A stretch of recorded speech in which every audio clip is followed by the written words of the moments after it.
What's good is DJ Miketech from Bridal Club Drop the Mic Productions, and you're watching Some Fire Films TV. Let's go. I got a guy with me today that I've known for quite some time now. You know, if you've been dabbling in Charleston nightlife over the last 15, 20 years, you've definitely seen this guy. The first word that comes to mind when I think about him, I think about the word growth. He's always trying to get better, trying to evolve. You know, we were sitting down kind of like this years ago, and I told him he was a local celebrity. I feel like he surpassed that. He's a club DJ, wedding DJ. You know, he even blessed me and was a DJ at me and my wife's wedding. You know, he's done radio. He's a business owner, father, soon-to-be husband. I got with me DJ Miketech. Oh, I like that, man. Making me feel old as shit. Tried, man. I tried. Appreciate you. Yeah, man. But like I said, I've known you for a while now. Yeah. Many years. I think I knew about you before we even like officially met. But I think probably around the Purple Tree days is when I first kind of saw you. But I know you've been doing music and DJing way before that. So kind of talk about like how long were you DJing when you were at Purple Tree? Like how long were you already kind of like DJing for? Actually, you know what's so funny about the Purple Tree days? I was kind of like in a DJ hiatus because I came back from college from Alabama State. I had started dabbling in DJing. My mentor, DJ Sean Dobie, what up, Sean Dobie, had got me a couple of gigs late 90s, early 2000s, you know.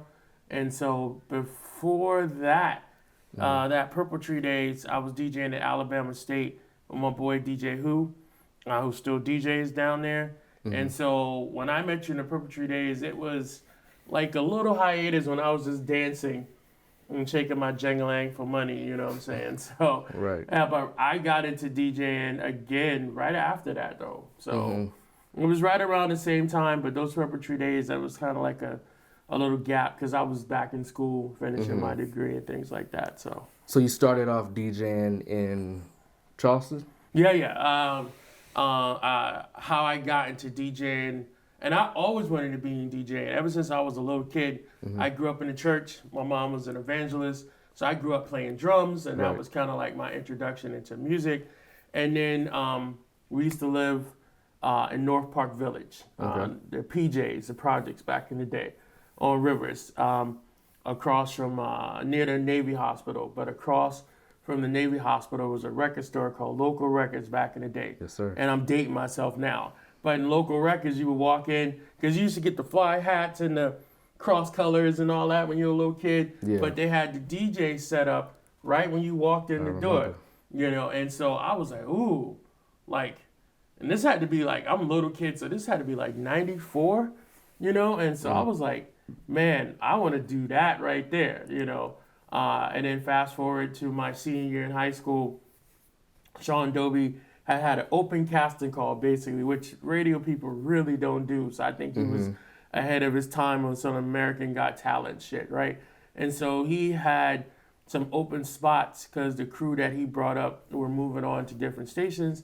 And so I called up and I came to WPAL, another legacy station here in the city, me and my high school friends, and we showed up and he took a liking to us, and that's kind of how I got my feet wet by being in radio and then following him, basically just being his roadie and carrying heavy ass crates of old school vinyl records. So this is before Serato. This is when you're using 12-inch, you know, vinyl records. And I just remember having those post office crates, the mail carriers of records, helping him and watching him for a year, you know, rock the crowd. Before I even touched the turntables, I had to watch for a whole year of him learning how to rock crowds. And then finally, I got my first opportunity to DJ at a little place, a little bar. I can't think of the name of it, but it's a Mosquito Beach. Okay. Down on James Island, Right. close to Folly. And so that was around, like 01, 02, because this is right before I went to college. So this has to be like 2002, Okay. where I, as still a kid, still somebody fresh out of high school, being able to touch the decks for the first time was like 2002. And we just kind of took off from there. So that was kind of like my first introduction into, DJing, radio, kind of the combination of the two. Mm-hmm. So was you said you had a hiatus from DJing when you were playing at Purple Tree. Yeah. Was that like your first gig downtown or first like Charleston gig that you were doing? I would say as far as top 40, open format things, it wasn't. Market Street Saloon was my first one. Okay. And shout out to DJ Randy Swan. We just lost him. Yeah, man. Desperado days. I Yeah, remember that man. boy. He broke me into the downtown nightclub scene where he gave me my first shot. Back in the day, he used to also, speaking of Desperado, he used to run this place called the Plex, and that's when I was dancing still. And he would always ask me for like the hot songs because he was good, but he wasn't on top of like the new records and that would get all the girls on the dance floor. And he knew I had like a past DJ background, but it went from me giving him suggestions to us dancing and keeping his dance floor hype to, hey, Mike, I need you to, I have this opening downtown at Market Street Saloon. I think you would be a good fit because you're good on the microphone. And so Market Street Saloon was my first residency, first real spot that I DJ'd at, and then moved over to like Purple Tree and other things like that. So So quick question, like we've spoken a million times before, so I know your background is kind of like, more like, I guess it wasn't top 40, probably at the beginning, right? No, it was not top 40 in the beginning. No, sir. Okay, so did you always want to make that transition, or did it just happen that way? Was there a purpose that you kind of did do the top 40 open format?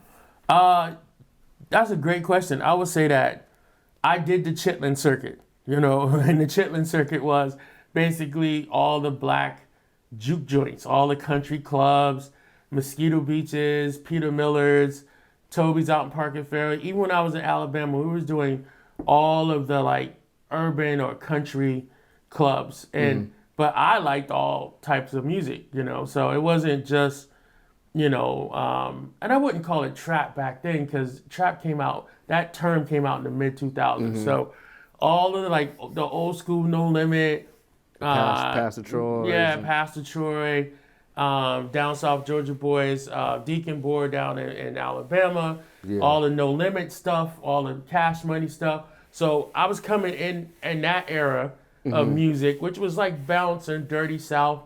It was right before the T.I. era, Jeezy era, things like that. So that's kind of where I was at. But at the same time, that was the J-Lo era, the Ja Rule era, you know what I'm saying?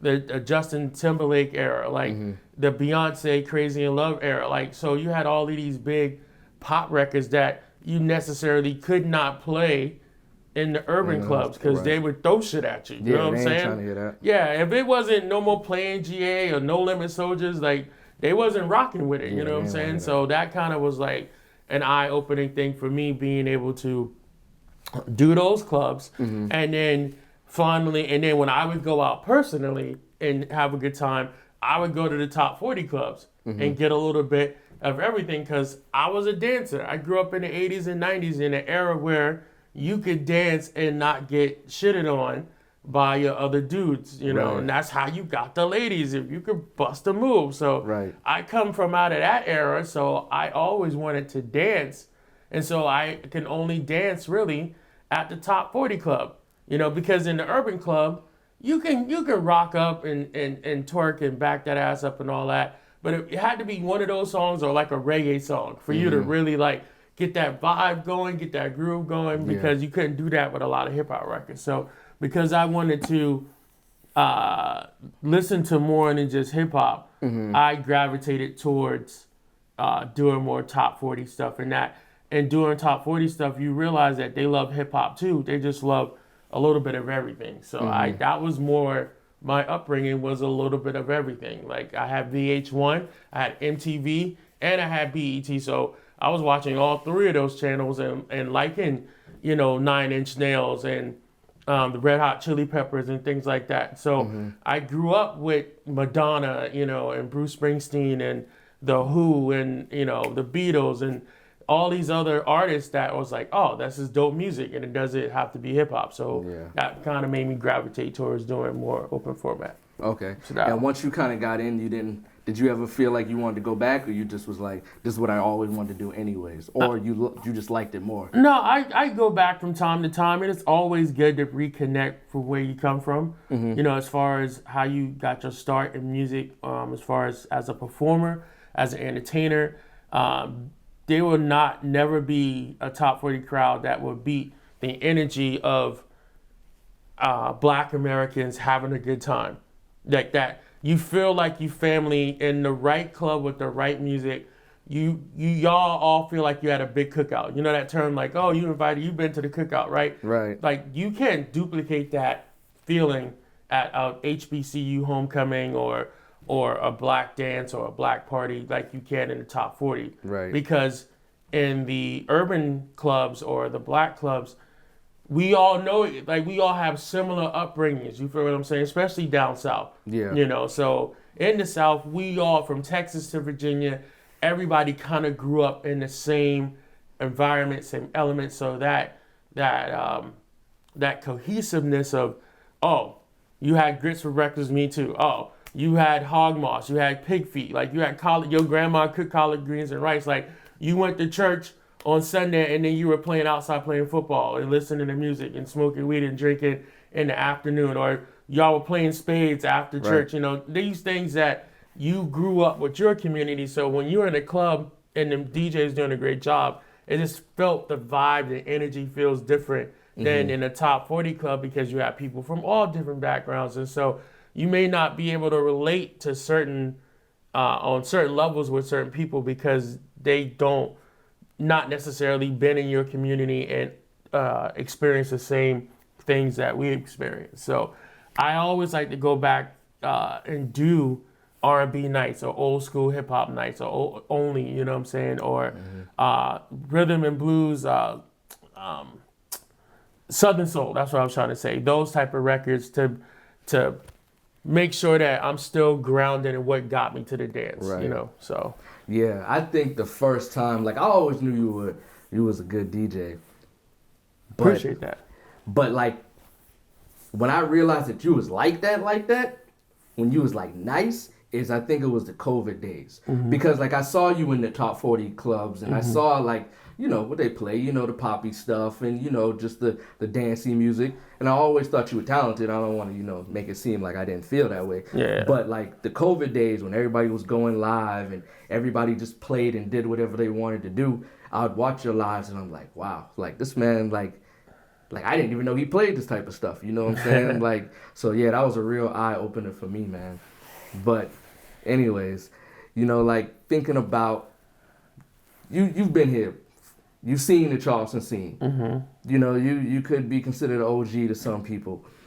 Like, what do you feel about the Charleston scene and how has it changed? How is it different? Like, how has it evolved? Like, you would probably be one of the best people to ask that question.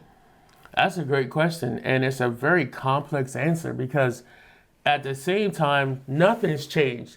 And at the same time, everything has changed, and it's just and that answer comes from the perspective of how you look at it. For example, back in the day, before cell phones, people just came to party, Nowadays, if you're playing a hot record, somebody has a phone up with the next song they want you to play. Right. Or they are taking selfies or they're taking reels or Snapchats, and so they're not really immersed in the party prior to 2007, because back in the day in the flip phone era, you really couldn't do all that with a flip phone.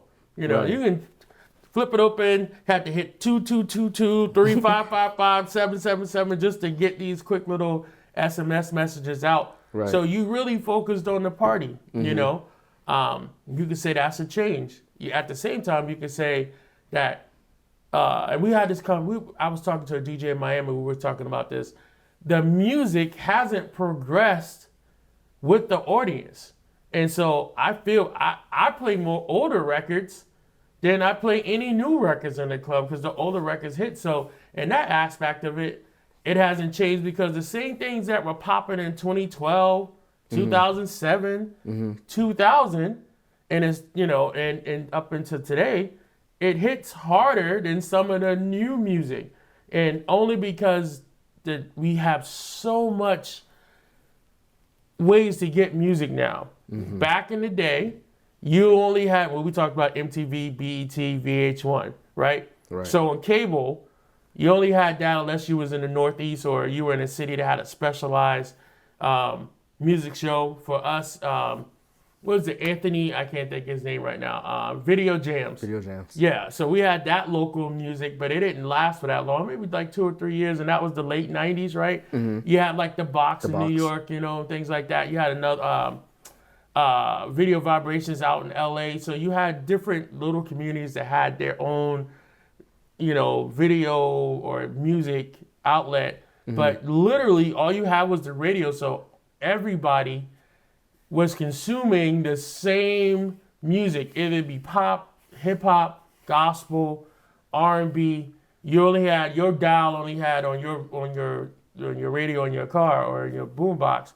You had the preset, so everybody had only 2 or 3 stations that they were preset on, and everybody would listen to the same amount of music. So everybody got their music at one place. Nowadays, in the club, it's so crazy because a song on TikTok from a local artist or a national artist that might be popping, and for that 3 people may not be popping for the rest of the club because they don't know, because they get their music from everywhere. So to translate in that in the club, nowadays, it's really weird to play a club where somebody comes up to you and go, this is a new hot record. Well, nobody listens to the radio no more.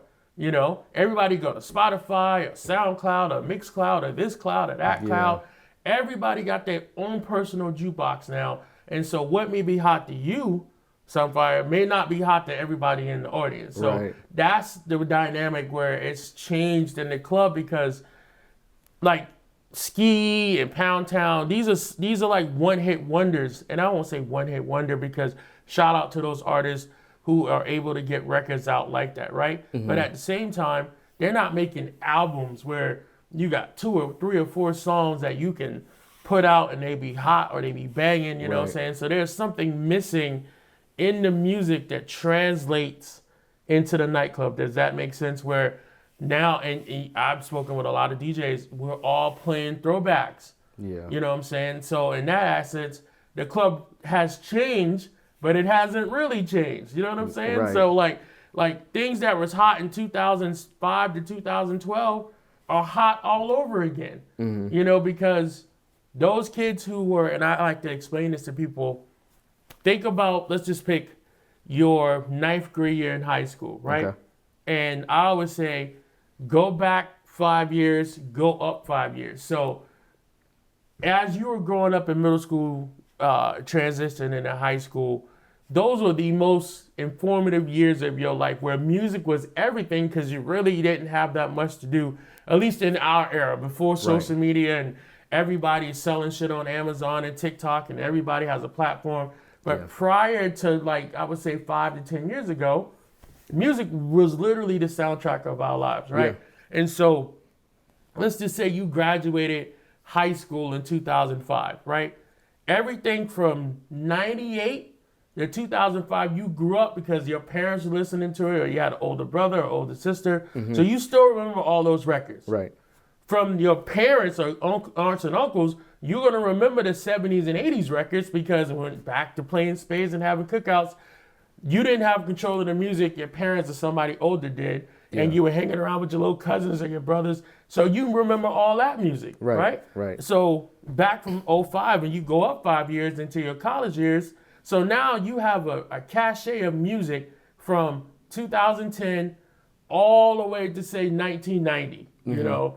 And so you have a lifetime of music in those 20 years because those 20 years help shape who you are. Right. And so now, in today's age, where you have maybe 20, maybe 17 in 2005, and now you're 27, 28, 29, 30, 31 years old, and you go out to the club, you ain't checking for none of the new stuff. You checking for stuff that you grew up with. Right. You know what I'm saying? Same thing with somebody who's 21 in the club right now. If you were 21 in the club right now, 10 years ago, you was 10. What was hot 10? Lil Wayne, Young Money. Like, you got to think, Tiger, like all that DJ Mustard era. Like, so as a kid, you rocking to all of that. So now when you're old enough to get in the club, you still want to rock the stuff that you grew up listening to. Does that make sense? So again, the club has changed a lot, but it hasn't changed. You know what I'm saying? So what about the Charleston scene? Just the Charleston scene in general. How has that changed? It's changed as far as they have put all the clubs as far as top 40 in one little section. Back in the day, it was all on the market, and then it went to North Charleston for a hot little minute. And then it went back downtown to Upper King. And Upper King has had it on lock for the last 10 or so years where people don't even go to the market. I don't even know if there's a club left on the market except for Henry's. You know what I'm saying? Yeah. At one point, the market downtown Charleston was where all the clubs were. Yeah. Nothing was on Upper King or anywhere from Calhoun to Spring, right? Yeah. And now all the bars and clubs are on Calhoun and Spring. So that is the biggest change in the club scene, and all clubs have like a 5-year, 10-year shelf life, right? I wouldn't even say 10, like 5. And so the recycling of clubs is just the nature of the business. Even on King Street now, there are like 4 or 5 clubs that were there like 2 years ago that ain't there now. Right. There are clubs that open up, and then now there are newer clubs and bars. And I say club, in Charleston, I really mean bars, like not discotheque, like Vegas or Miami or New York, right? And so those venues that play live music or have DJs, do you have some that have become staples, and then you have some who just went out of business, and then you have some clubs who just transition names and transition formats. And so there's a lot of changeover in the Charleston club scene, but that's everywhere. Only difference is that they have now consolidated into like 6 or 7 blocks. On Upper King Street, from Calhoun Street, right at Francis Marion Park, all the way down to Spring Street. And like in the little side streets, they have little venues. Other than that, like I think that's the biggest change that's happened. And then if you want to get personal with it, because we just was getting in this conversation last night, and I won't name the venue, but the dress code and the way that they treat minorities at the door has not changed. I think it's gotten a little more scrutinized since, and that's just not Charleston. That's all municipalities across the country. It is the same thing where you have some venues who are very wary of having more of us in the club at a top 40 establishment than they would like. And as a black DJ, it's very hard to put my morals or what I feel is just aside to make a profit for me and my family. Like I have to walk that line between how I feel about and what's real, what's happening at the front doors of these establishments where everybody in downtown Charleston, we call front of house, right? And so what I mean by front of house means your bartenders, your servers, they're all white. But the back of the houses, and I mean cooks, they're all black. Security is black. So you either at the front door or you're in the back in the kitchen. And there's not a lot of us in that middle section. And I think that's an area of opportunity for Charleston to grow. And it is my minority club owner in Charleston, but it's just one one or two of like hundreds, you know what I'm saying, of restaurant and club owners. So Right. there's still room for improvement. And it goes back to the dress code. It's like when you single out a certain shoe, like a Jordan, it says that people who wear Jordans can't go in the club. You know what that's focusing on. You know exactly who you're targeting about not entering the club. Now, if you say a no sneaker rule, right, then I can get that because there's no sneakers at all. But if you just specifically say no Jordans, who's the primary shoe, a Jordan wear in Charleston? That would be people of color. Right. Although white people wear Jordans religiously, it's known for, African Americans and people of color to wear Air Jordans. Shoes that cost anywhere from $300 to $5,000 depending on the brand of shoe that you wear, And so those are things I see in the club culture that has changed, and I think there's room for improvement in those areas of more diversity in ownership, more diversity in the front of house staff, and definitely making sure that anything that's in a public place, because you can't open up a private club, and when you open up a private club, you can set your own rules. But if it's a public establishment, I think there should be better steps taken to have an exclusivity or inclusiveness, that's the wrong word, inclusiveness of all people to be able to come in and spend money and have a good time and not just highlight certain segments of the Charleston community to be like, you can't come in, but you can come in. What's going on, guys? Sun 5 Films here. If you live in Charleston or the surrounding areas and you need a videographer, please let me know. Whether it's a wedding, corporate event, live performance, I do a little bit of everything. So once again, please let me know. Now let's get back to the interview. You're watching Sun 5 Films TV. So like I said before, you do a lot of different things. And you also do play in other cities and other states and stuff like that. So what was one of the big reasons why you wanted to do that? I know you've done a lot in the Charleston scene. And did you just want to evolve and do more? Did you feel like Charleston wasn't a big enough market for you? What was like some of the reasons why you decided to start playing other places? That's a great question. I didn't think Charleston's not a big enough market. I just felt like I did all I could do as far as DJing is concerned in this town. I won multiple awards. I won wedding awards. I won the 2018 DJ of the Year, crossover DJ of the Year. So like as far as I felt like I hit like a glass ceiling, and it wasn't nothing that Charleston did. I just felt like my style, my brand, DJ Miketech, Drop the Mic, is a international brand.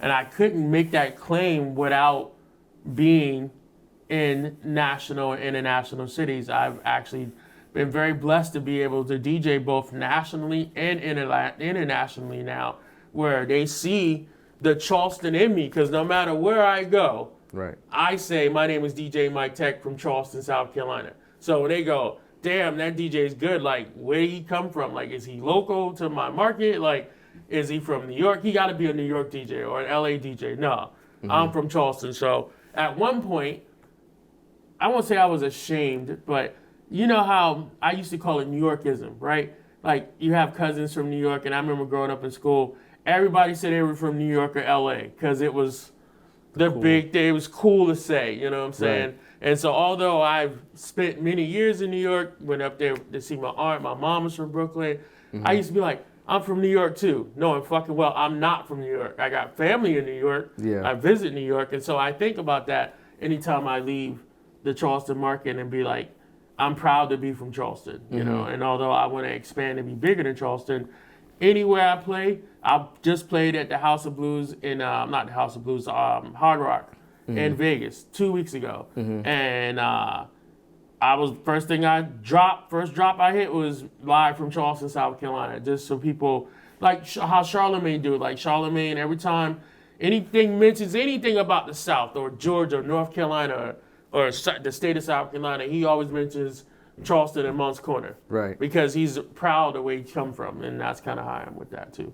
So. Yeah. So for somebody wanting, because I know there's steps to everything that you do. Mm-hmm. If somebody was out here right now and they're DJing, and they might be a Charleston DJ, or they might just be a DJ in their own hometown, local area, what would you say would be, I guess, maybe the path or steps that people can start to move around and get into other cities? And I mean, of course, you probably have to have connections, right? I mean, and if you got to get those connections, what do you have to do? You got to get out here and politic. You got to get out here and shake hands and kiss babies.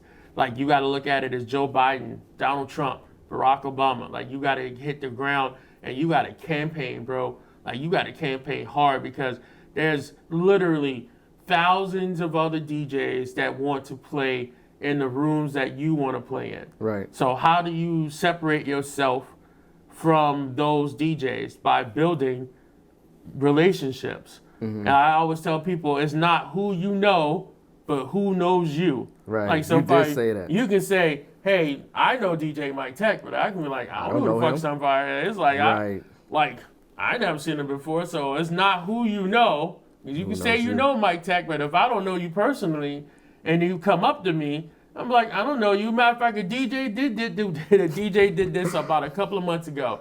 I swear to God, Aaron was playing at Pro. I was chilling. I had the night off. There was a DJ from another major metropolitan area came through, I guess, on a bachelor party or whatever. And he comes to introduce himself like, hey, I'm such and such. I'm from Seattle, blah, blah, blah. He's like, can I get on? I was like, slow down, homie. Like, I don't even know you like that. Right. Like, I don't know what your play style is. I don't know what you rock with. Like, I don't know. I've never even heard you play. Like, there's no proof of no substance. Like, so, like, buy us a drink, talk, be like, hey, you have an email. Like, I would love to play, you know, in here one day. Now, I wasn't mad because he shot his shot. I was mad at the way he shot it. Yeah. So that's my advice to young DJs or DJs that want to break out of their market is you got to go listen to other DJs. You got to go shake hands of the bookers or the promoters in these other cities and go, hey, my name is DJ such and such. Nice to meet you. Can we have a drink? Hey, if you have an opening one day, how do I submit my music, my EPK, which DJs need to have? Right. You know, and if you don't know what an EPK is, it's an electronic press kit. It's basically your professional resume. So if you was doing a regular corporate 9-to-5 job and you have to submit a resume of your college education, high school education, previous past experiences related to that particular occupation, that's what I mean. Right. Like, you just can't show up with a Mixcloud or SoundCloud because all DJs got that. Yeah. We all play basically the same music. So what sets you apart from everybody else? So I would say go out in politics. Go to other rooms when you're off.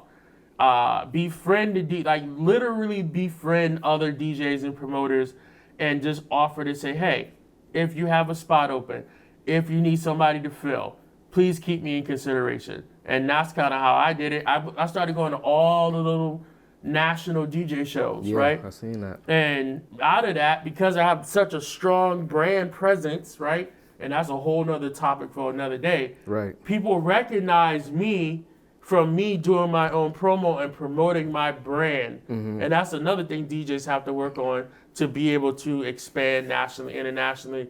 You have to have a brand presence because nobody is going to book a guy that nobody don't know. Right. You know what I'm saying? So, or don't have a following, or better yet, most importantly, can generate a following off gate. And what I mean by that, that means I can walk in a room in Atlanta and nobody know me, and then by the end of the night, everybody know who I am because I generated a brand right then and there. That's what people like to see, and that would be my best advice. Go out there, kiss babies, shake hands, get to meet people, go to the DJ conventions, have your business cards, have your professional email ready, and work your way in. You know, so. Yeah, like I said at the very beginning, man, you always trying to get better, man. Like, I always have noticed that about you. Like, you got the merch, you got the signs, and the girls hold the signs, and you know what I'm saying, you always taking pictures and making quick little videos. You You update your websites, you know what I'm saying? You're always doing different things to get better. Like you said, you go to these different cities, you do the seminars, the DJ conventions and stuff like that. So with that being said, I know you've done so many things to get better. What is some things that you haven't done yet that you feel like that could even take you even further? I haven't landed my Vegas residency yet, and that is the goal to do. Vegas, Miami residencies where I get to play the big grand rooms. Now, I played in Vegas. I played those rooms, but I have not yet had a residency in those rooms. Like, I want to continue to be a national club DJ in the bigger rooms, and then I would love to do more festivals, but not EDM festivals. I like to do and shout out to Usher and Isba and his whole camp, because they created a festival a couple of years ago called Lovers and Friends, and this is right after COVID, so they've only been around, I want to say 2 years, because I missed it last year because we were having a baby. So they did Lovers and Friends, where it's just it's just like Coachella, it's just like EDC, which is EDM based, but it was all 2000s hip hop and R&B and 90s R&B. I would love to be able to DJ like big football stadiums of and actually I'm leading up to that in a minute, being able to do hip hop based, R&B based shows on a national level, which I am currently doing, by the way. So that's a little quick plug, but I'm doing it in smaller venues throughout the region, and I would like to do that more on a national, international level. So. Okay. So you also do weddings. I feel like we're gonna be here for a while. You also do weddings. Like, what made you want to get into weddings? And I guess, what are the pros, the cons? What's the differences between weddings and clubs? I guess there's so many different ways you can answer this question, but talk about weddings. That's a great question. I never wanted to do fucking weddings at all. There was a point 6 years ago that I was just like, I'm not touching a wedding. And what made me start doing weddings, shout out to my girl Candace. I'm actually about to do her wedding. We were working at this place, corporate job. I was in radio still. And she said, hey, there's this company that needs wedding DJs. And I was like, okay, cool. I won't name the company, but I applied and got the gig. Now, what initially made me want to do it is that my first residency, Marcus Street Saloon, was a huge bachelorette hotspot. Right. And Charleston is still one of the top places in the country for bachelorettes to come. And these bachelorettes are not the bachelorettes from 1990 or 99. These girls come to the club and they party, and they were like, we want you to do our wedding. And I was like, I don't want to do no wedding. And I'm just like, I don't want to do it bridezillas. And then the money started coming, and I was like, oh, okay. And that's when I applied for the job, and I was like, I'm making more on the weddings than I would do on a typical club night. Yes, sir.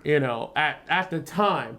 And so at the time, my 1 year with this company, I basically played my position, and then I became the number one DJ on that brand, and I was like, I need a raise. I'm looking at the books, and I'm seeing how much you're charging, and I'm seeing how much cut I'm getting, and I'm doing all the work. All you're doing is booking it. And so I approached them and was like, hey, I would like to have X amount of dollars. They said okay, but then they ended up not booking me since, right? And so they ended up hiring another DJ that I'm cool with, and shout out to him. I won't put his business out on blast, but his play style is similar to mine. So basically, I thought they were just kind of replacing me because I wanted more money. And so that's when I started Drop the Mic Productions. I was like, yeah, I can do this on my own, what I'm saying, and charge what I feel I need to be charged for. And so where I started at in 2015 to now is nowhere where money-wise. And so I realized I created, as I have on my Bridal Club shirt, just like with DJ Miketech, I created a whole separate brand for the weddings that was based on women and men who grew up in the clubs, who wanted their wedding to turn into the nightclub, who didn't want the old man in the bow tie, who Right. didn't want the guy to play the song, stop, played another song. They wanted mixing, they wanted scratching, they wanted the horns, they wanted cuss words. I was like, I found my people. I found my niche. I was like, Yeah. I literally can turn people's weddings into the nightclub. And then that's how I market myself in the marketplace, as in the bad boys of wedding DJing. Like I wear Jordans, speaking of Jordans, I wear Jordans to my weddings. I have on my wedding attire. I mean, I have on a Bridal Club branded shirt, and I'll wear my little lapel, my little sport coat jacket that match the wedding colors. And I'm giving y'all secret sauce now of the bridal party, you know what I'm saying? So if it's like a fuchsia, I wear my little fuchsia jacket. If it's like a teal green, I wear my little teal green jacket and my Jordans. And I am the professional homeboy that you want to party with. Yeah. And so I created the wedding brand, and that's why I started doing weddings and nightclubs, because my love is nightclubs. What pays the bills is weddings. Yes, you know, sir. that provides, you know, food for me and my family, because I make triple and sometimes quadruple the money that I would make on a nightclub than a wedding. Now, the cons of doing a wedding, it's not really a con, but it's an all-day affair, right? You are the soundtrack of their entire life for the rest of their life. And so and it's a lot of pressure, because you have three types of DJs, right? You have club DJs, karaoke DJs, and then wedding DJs, corporate DJs, right? And so they don't really cross the streams like that.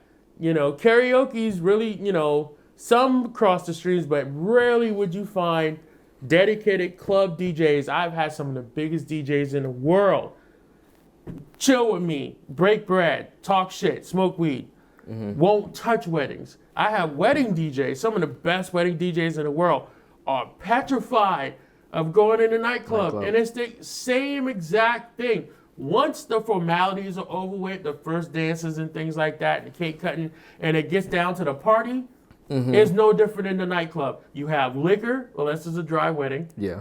You have hot women, and you have family members. So going back to what we talked about open format, you literally have an open format type of audience. Although, you know, you may have an urban wedding or a black wedding, you have a Latino wedding, or may have a white wedding, or a Native American wedding, or an Asian American wedding, where you have these subcultures that may want more of their culture music. But typically you have a top 40 wedding. And I realized that me rocking the nightclubs is no different than me rocking the weddings. Me rocking the weddings ain't no different than me rocking the nightclubs. So I merged those two worlds together, where I have 1 foot in the clubs, 1 foot in the weddings. I feel like wedding DJs can learn by watching club DJs, especially open format club DJs, because they're going through different genres and tempos of music throughout the night. I can feel that club DJs can learn from wedding DJs as formatting and learning what to put songs where, and other things that do happen in a wedding. And like I said, a wedding typically, and this is why, and people who are watching that want to book their wedding DJs, this is why professional wedding DJs are expensive, right? Because don't look at it as expensive, look at it value. A wedding is typically from the start of show to the end of show, 4 to 6 hours, typically in the United States. Some weddings are maybe 3 hours long, very short. Some weddings are very long, like 7 hours, but typically 4 to 6 hours. What a lot of people don't realize is that the DJ typically is there 2-3 hours ahead of the actual start time of a wedding. So if your wedding started at 4 p.m., the DJ is probably there 1 or 2 p.m. So you got to count that 2 or 3 hours plus that 4 to 6 hours, and then the hour to break down, right? And so now he is the soundtrack. And I tell people all the time, it's not the florist, it's not the caterer, it's not the wedding planner. You are playing the music that your bride and groom want to show their love to. You know, you are playing your ceremony. I've done your wedding. I had to ask you what you want played. And so I am basically orchestrating the love between you and your wife. That is the most important thing. You know what I'm saying? Outside of you saying I do, because you want that day to be the best day of your life, and you have music that you feel that represent you and your wife, you know, and so you want somebody that you can trust to be able to execute your vision on how you want the soundtrack for the rest of your life to go. That is a lot of pressure, and a lot of DJs is like, I can't, you know what I'm saying? Because you know what, and I've done it. I can't sit here at the table and say I'm not fucked up an announcement or played the wrong song at the wrong time. That's just learning throughout the game of being a better DJ. But you don't want to be that guy that messes up the ceremony song and play the wrong song. Everybody looking at you like, you know what I'm saying? Or you play the wrong song on the first dance, and everybody, you got your family, your loved ones, and you play. I saw a clip where somebody played I think it was WAP or something like that on their first dance. And although the song I think was supposed to be played at another time, I think he wasn't paying attention and ended up playing it instead of the wedding song. And now you ruined, you know, the biggest moment of somebody's life. Now, I tell people, if that is why you think that's the biggest moment in your life versus you saying I do, I think priorities need to be shifted a little bit. But still, when you pay somebody to execute a vision, that it should be done professionally in the way that you want it. And so a lot of DJs do not feel competent enough to execute the formality part and be like, I just, because in the club it's easy. You go, you set up, and unless the owner or the manager says, hey, you have to play this style of music, that it's pretty much you get to cater to what you feel like the room is. A wedding, you have to, it's a little bit of both. It's you take what the bride and groom wants and your request, and then you mix it into whatever you feel like you read the room. So I think for me, doing weddings, I took it in a way that I made it my own, and I branded it like so. And so when I talk to my clients, I go, hey, give me an outline of what you want. Same thing I did with you, and I'll handle the rest. Like, if you want a playlist guy, then get an iPad and speaker and go on Spotify. If you want somebody to curate the party, because I'm a party curator, to be, I want to talk about this for the rest of your life type of shit, then that's what I need to do. At your wedding, I can think of 3 or 4 women that I didn't even know, I never seen in my life, and they set the, we even had a cop dancing at your wedding. Yeah, so, we sure did. Like, because they supposed to be there just guarding, you know, just being security, and she was out there breaking it down. Like, that is what you want, to be like, damn, man, so far as wedding was dope, man. I don't know who that DJ was, but, you know, and now, and like I always tell people, they only talk about 2 things at your wedding, the food and the DJ, or the band. Like, they don't give a shit about the wedding dress, the flowers. People spend $15,000, $20,000 on plates and all that. For what? And then you throw them out at the end of the night. All the food that people didn't eat, you throw it out at the end of the night. The entertainment is what makes your wedding, in my opinion. You know what I'm saying?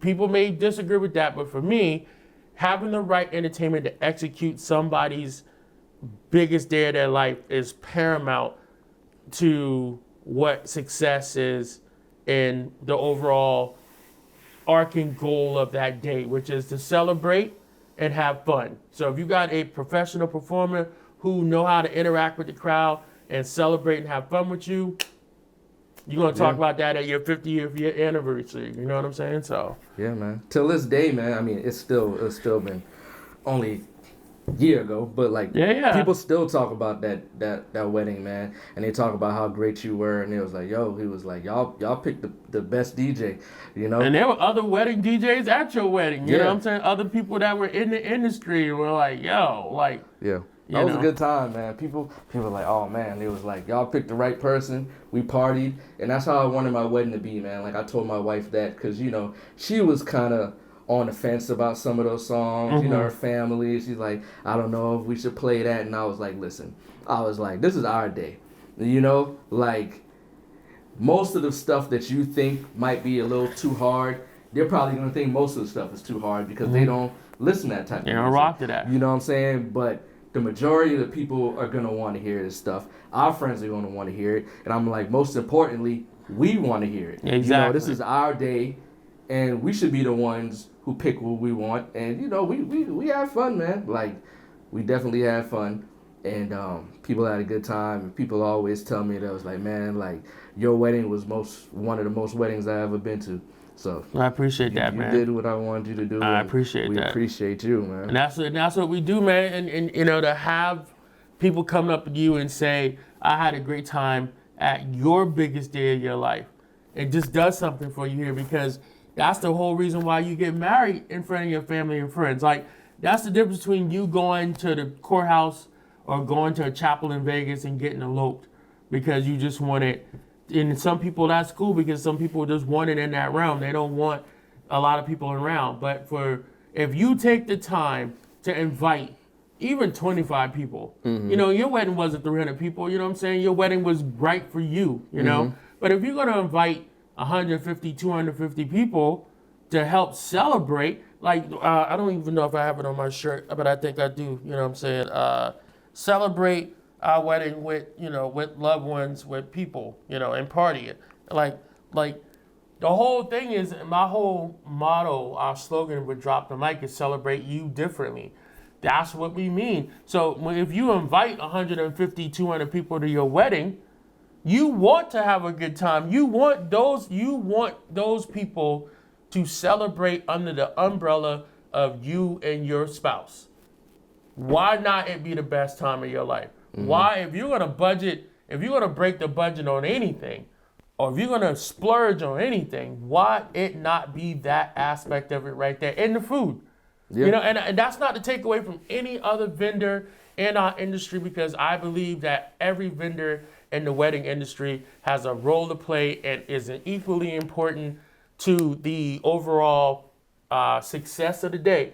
The florists, the photographers, the cake person, the wedding planners, you know, the venue, the person who runs the venue. Like, we all on the same team for that one day, which is the bride and groom, or the bride and bride, or the groom and groom, to have the best day of their life. However, there's levels to this shit, right? There's levels of, okay, do my crowd really care about that I spent $15,000 on flowers? Hell no, I can answer that for you. You know what I'm saying? Nobody's gonna go to the office the next day or Monday after the wedding on Saturday. Hey man, you saw Susie on flowers? Like, you may have one person and like, oh, I love those flowers, and oh my Lord, and the plates were like no, and especially when alcohol's involved, nobody's gonna care. But if your food is horrible, oh, believe me, you will get talked about. If your DJ or your band is horrible, you will get talked about. So it's like levels to this shit. Like, number one is getting married, obviously. And I had a wedding this past weekend. My last wedding, I did that. They were nervous, young couple, and I walked up to them. I was like, look, and I say this basically to all my couples. I'm like, bro, this shit is cake. All you got to do is say I do. That's the hardest part. Everything else is just to impress your friends and family. Like, as long as y'all are here to get married, who gives a fuck about everything else? And I say it just like that, because Miketech is the Andrew Dice Clay of wedding DJs. Like, I am the Dave Chappelle, the Martin Lawrence, the Chris Tucker, whoever comedian in your mind that's offensive, I'm not as a wedding DJ. Because at the end of the day, I need my bride and groom, or bride and bride, or groom and groom, I need the people that are getting married to be as relaxed as possible, because it allows me to do my job that much more better. And they just was like, and my groom had on Jordans. He was looking, his wife to be was looking bad. Like, looking bad isn't good, right? Like, she was looking decked out, and I was like, yo, like, we about to do this. And I dapped them out. I'm like, hey man, like, y'all, you can tell they were both nervous. I'm like, I got you. You know what I'm saying? And that is your job as the facilitator, the maestro of their music, is to be like, if nobody else is going to say it, let your DJ say it. Like, we coming to fucking party. Let's get this married. Let's sign the license. Let's get this official. And then let's go celebrate. And I think that helps people relax and have a good time. And that's why my value and my rate is the way it is, because it's more than just DJing. What's going on, guys? Sunfire Films here. If you made it this far into the interview, thank you. But don't forget to like, comment, subscribe, and share. Now let's get back to the interview. You're watching Sun 5 Films TV. When you've been doing things for a while, people see, I guess, the good moments, you know? Mm-hmm.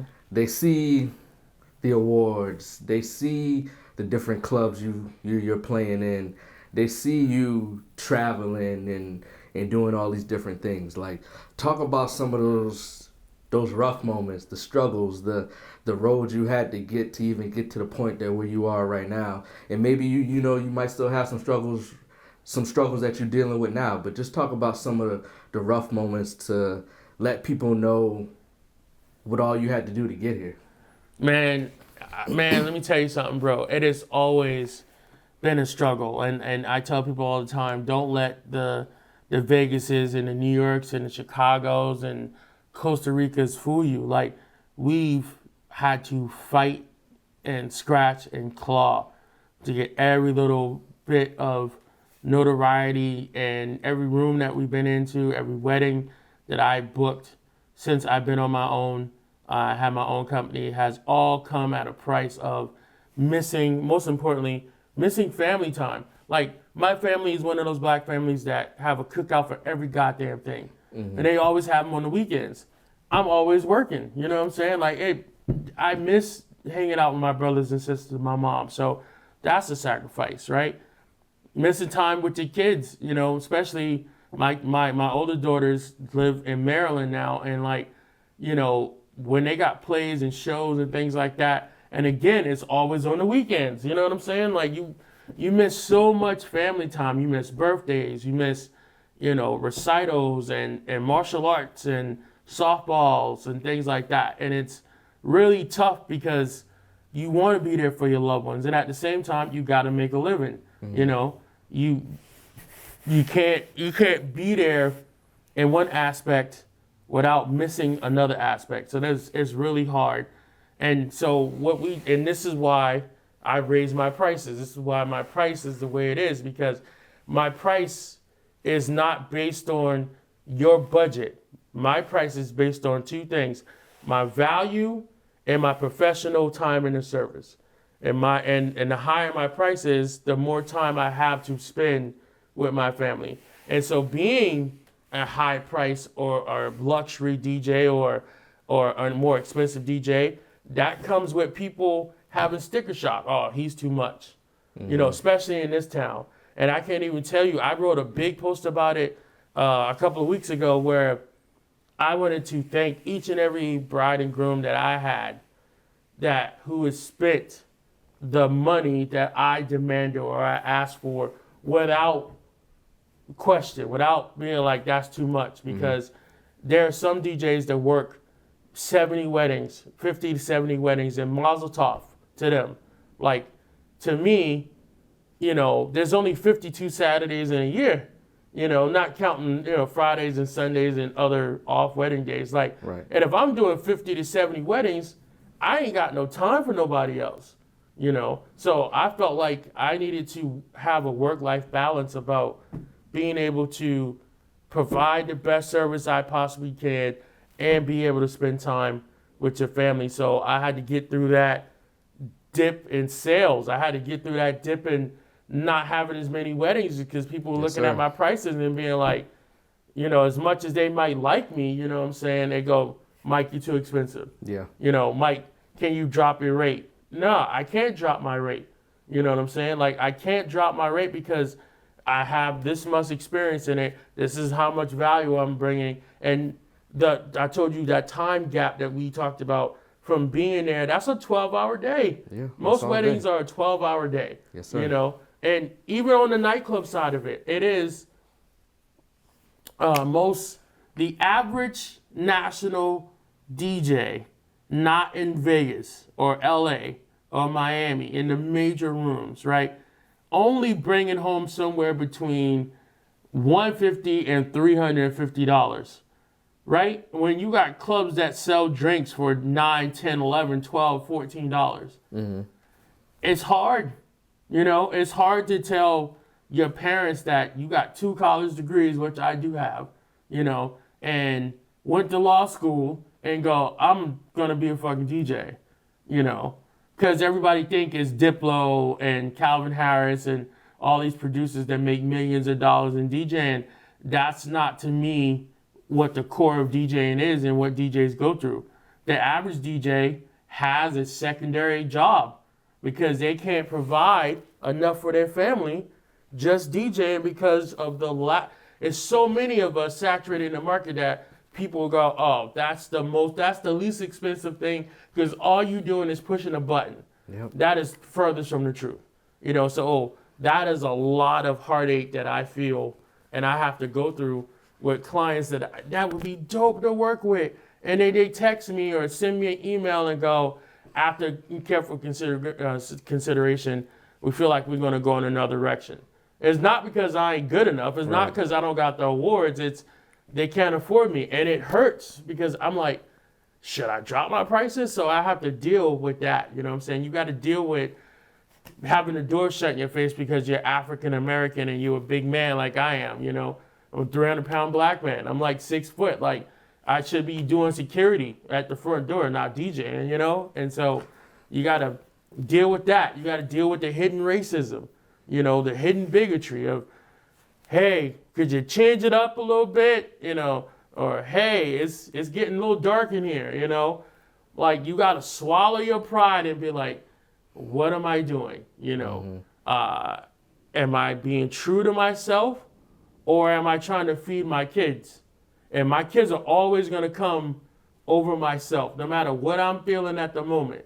Like, being able to take care of my son and my daughters is like, okay, I have to get out my feelings and get with the facts. Because if I walk into any establishment and I don't own it, I am to the behest of the person who's writing the check.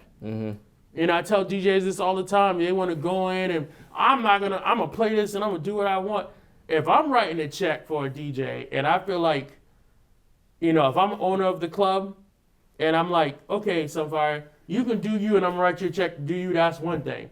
If I'm writing you big money and I'm like, hey, I run a Latin club, so all I want you to do is play Latin music, and I'm gonna hire you to play Latin music, and you come in, nah, man, I'm about to drop the new Jeezy. Lil Wayne just came out with a new song, like, after like 15 years. No, Sunfire, I didn't hire you to play Lil Wayne. I hired you to play Latin music. So now you have a choice. Either you're gonna do what the owner or the GM asks, because they're writing a check, and play Latin music all night, or you're gonna be rebel or be rogue with it, do what you want to do and play your music. One, you're probably not going to get paid, and two, you're definitely not going to get asked back. So now you have cut out revenue for you and your family. Yeah, it's tough. You know what I'm saying? So those are some of the headaches, the nuances, the dips that myself and other DJs go through on a daily basis of your integrity versus making an income. You know, your losing family time to build a brand, you know? It's losing relationships to build a brand. Like with love, like with spouses and significant others and boyfriends and girlfriends, because if you're a DJ, you're an entertainer. That comes with a certain level of spotlight on you that women and men love. If you marry, you got a significant other, that's a toll on them because you're sharing your energy, your time with a bunch of strangers, you know? And then these strangers are drunk and they want to touch you and they want to get with you, and other people, you know, your significant loved ones may not like that. So now you got to deal with that stress, you know, of like, you know, you're in the club all the time, you ain't at home, blah, blah, blah, you know, you just around a bunch of women and all they do is drink and you know what happens, you know? So it's a lot of, you know, it's not always, I always like to say, everybody want to be a DJ till it's time to be a DJ. Like they only see the 4 hours of your set. And then some DJs only do 2-hour sets because they're superstars. But basically, they only see your set and think that's it. And not thinking you're the first one usually in the club. And especially here in Charleston, you got 9 times out of 10, you got to bring your own gear, right? You have to protect your gear because that's another part. You spending thousands of dollars to get professional grade gear to make sure it sounds right, it looks right. And then you got to be like a bodyguard so people won't waste drinks and people come up to you and they're tone deaf to the fact that they have a beer over a $3,000 piece of gear. And you a videographer, you know, if somebody spilled drink into one of your $3,000, $4,000 cameras, they ain't gonna pay for. You got to fit that bill, you know, and so you got to deal with that, and then you actually get to perform, and then at the end of the night, if you're not part of a DJ agency, you gotta wait for your check, and you gotta wait to get paid. You gotta make sure you're getting paid right. You gotta make sure that everything is cool with you and the manager, and then you're the last one out the door. Everybody else get to go home and chill, you know what I'm saying? Like, but you get to go home, but you got to get home at everybody else. And that's, what, 3 o'clock in the morning, 3:30 in the morning, you know what I'm saying? So it's like people see the glitz and glamour and don't see the trials and tribulations of, you know, building yourself up. As we talked about earlier, how to get in more rooms, how to get national. Like, it's always competition, nipping at your legs and take your spot, and then you got people in the spot that you want to get in that is blocking it with everything they got because they don't want to lose their spot. Right. So I always call it like being quarterback one. Like, there's always somebody behind you that's better and think they can do it better. You know what I'm saying? And so you always got to stay on your game, and it comes with a lot of stress, and a lot of people can handle it and some people can't, you know. And so I'm just one of those people that been able to navigate those pitfalls that we go through, and people see me in Costa Rica, or they see me in Chicago, or they see me, Mike's flying out to Vegas. They don't know that I miss my daughters. They don't know that I have literally mortgage bills to get equipment. You know what I'm saying? Like, I've taken out loans and jacked up my credit score to get proper gear to be able to do my job at the best of my ability. Right. Being able to get yelled at by bar managers about playing too much hip hop or too much R&B, or say, hey, this is my rate for the night, pay this or I'm not going to pay that. Now I'm losing money because I need to stick by my core values and go, this is what I'm worth. This is how much money I want. Either you pay it and let me do my job, or you don't pay it and I lose out. If I lose out, the club is going to find somebody, because somebody's going to jump right in and for less money. You know, because they want that spotlight. They want to get a chance to expand. So those are just a few of the things that DJs go through as far as like pitfalls and bad things that happen, you know, in the nuance of this craft. So so old and gray. You can hardly move. You're in your rocking chair. What do you want to look back at your life to say that you did? What you accomplished? What does your life look like to you? And what do you feel like your purpose is? That's a great question. And shout out to Gary Vee and Les Brown. There's like two motivational speakers, life coaches that I listen to. Les Brown said something in one of his talks where he says, you're on your deathbed, and instead of your family and friends looking up at your family and friends, you're looking at all the dreams that you had that you didn't accomplish. And all the dreams are looking back at you saying, why didn't you utilize me? That I'm going to die right along with you. And that's how I felt. And I felt like I always wanted to be a DJ, and I want to be more than a DJ. So there's nothing like getting a review like I got one this morning and said, you absolutely made my day. Like, you said it yourself a few minutes ago, like everybody talked about how good the DJ was. And so when I look back at my life as a performer, I go, I made those people feel the best they possibly can feel. That's why I DJ. Like, I don't DJ for the women. I don't DJ for the liquor. I DJ for the love of making people feel good about themselves.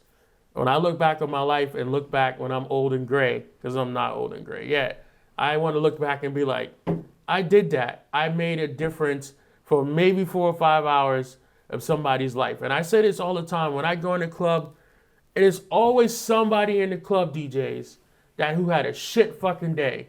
Their wife left them, their husband left them, they got fired from a job, or their parents passed away, or worse than that, a kid passed away or something traumatic.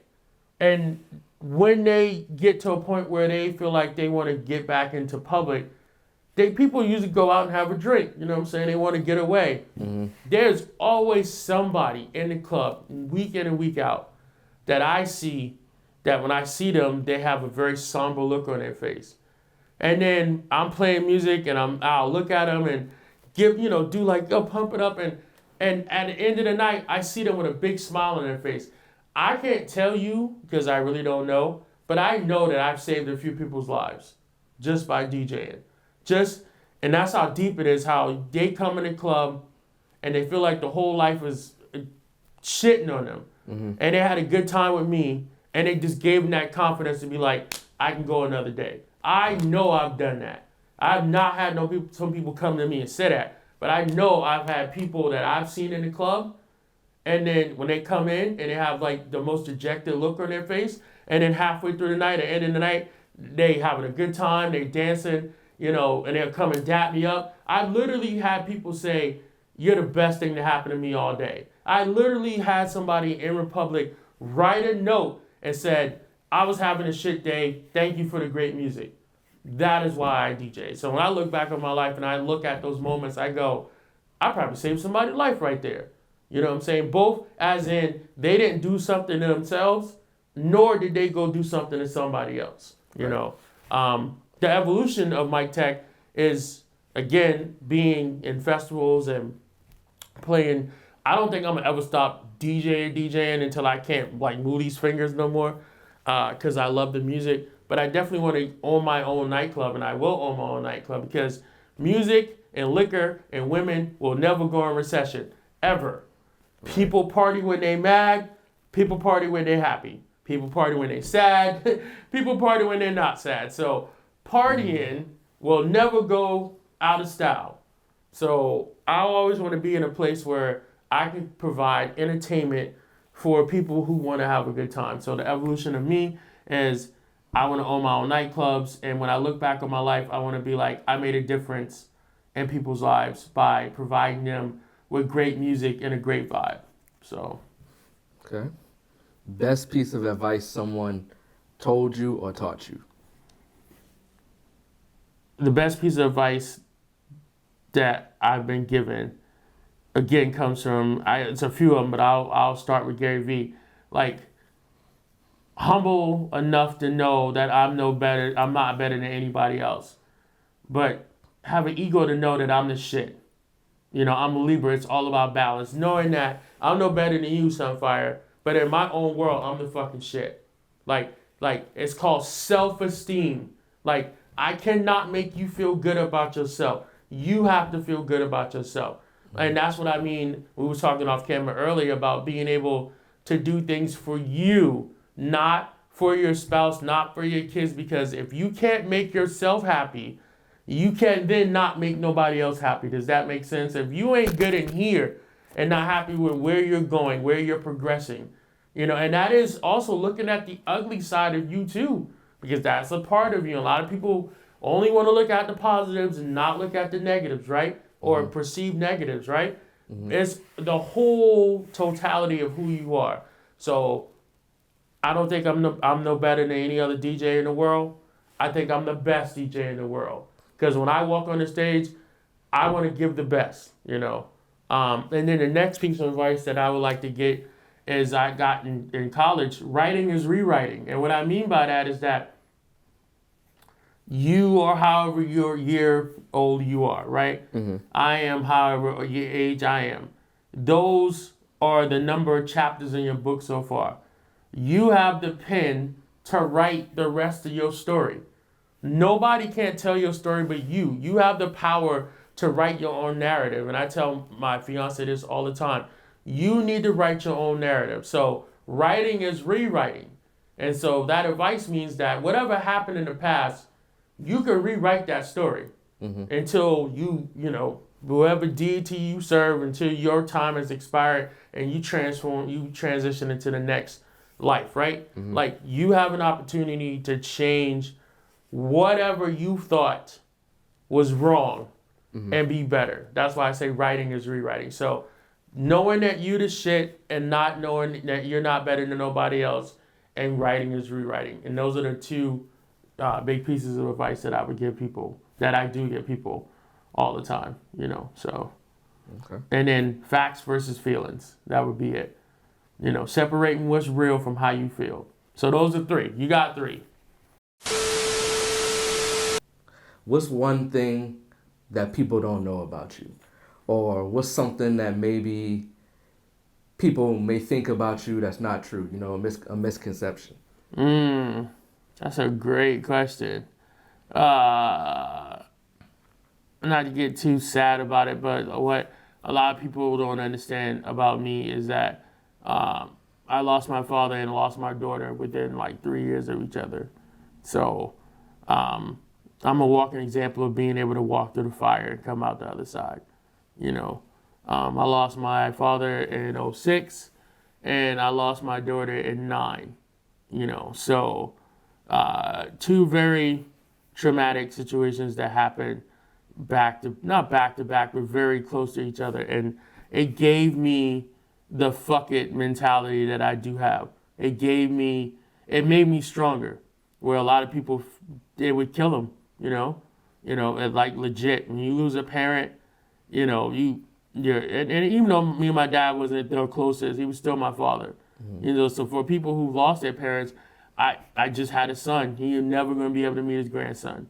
You know, that weighs on my heart a lot. And I can't, going back to the rewriting thing, like I can't rewrite that history, you know, because I'm not in control of that. Same thing with my daughter, you know, and I think it motivated me to keep pushing. So anytime I'm in that down part where we talked about in the last segment of going through my trials and tribulations and some of the things I don't like, I think about them. I think about keeping moving because there's no doubt in my mind they would love to be back on this plane and being able to spend time with their family and friends and do what they want. You know what I'm saying? So I look at it as motivational. So anytime I feel like I hit a wall, I think about my daughter and I think about my dad. I'm like, I got to keep this shit moving. And I say this a lot. Sometimes there's a difference between movement and progress, to steal it from Denzel, right? Like, you could be running in place and not going nowhere. You know, that's movement. Progress is steps. And sometimes that's a crawl, right? Sometimes it's just one step after the other. Sometimes you jogging along and shit. And sometimes you're in a full sprint. But you're moving, you know. So a big misconception about me, let's see, that I am super mean, and I'm not. I'm a teddy bear. I'm a hoe. Like, I'm probably one of the nicest people that you would ever meet. It's just, I have this fuck off, I have the resting bitch face, you know what I'm saying? But if you speak to me, you know, I'm gonna say what's up. Just don't come out your neck the wrong way, and then you'll see that side of me. But typically, I'm just a big teddy bear. Like, I'm not a thug, and I don't pretend to be a thug, but I can be thuggish. Like, you'll get some of that quality out of me if you push me to be, you know, get to that level. But yeah. I'm not a mean person at all, man. A lot of people think, you know, because I'm a big black guy, I just have that stigma of like, oh, I can't talk to him, or I can't fuck with him. That's a big misconception. I'm a really nice guy. So. All right. So before we get out of here, you know, let everybody know anything that you want to tell them. Give them your contacts and all of that. Absolutely. Anybody that want to follow me at my handles at DJ Miketech, DJ Miketech, and then Drop the Mic Productions is my wedding brand. Drop the Mic, DROPTHE Productions. So Mike, like my name. Always check me out on my websites at bookdropthemic.com or djmiketech.com. Please check out the social medias so you know where I'm playing at. And if I'm in a city near you, come check me out. Come take a picture. Come hang out. And, you know, come kick it with your boy. Yes, sir, man. If you know the face by now, I am Sun 5 Films. It's DJ Miketech. Yes, sir. And you're watching Sun 5 Films TV.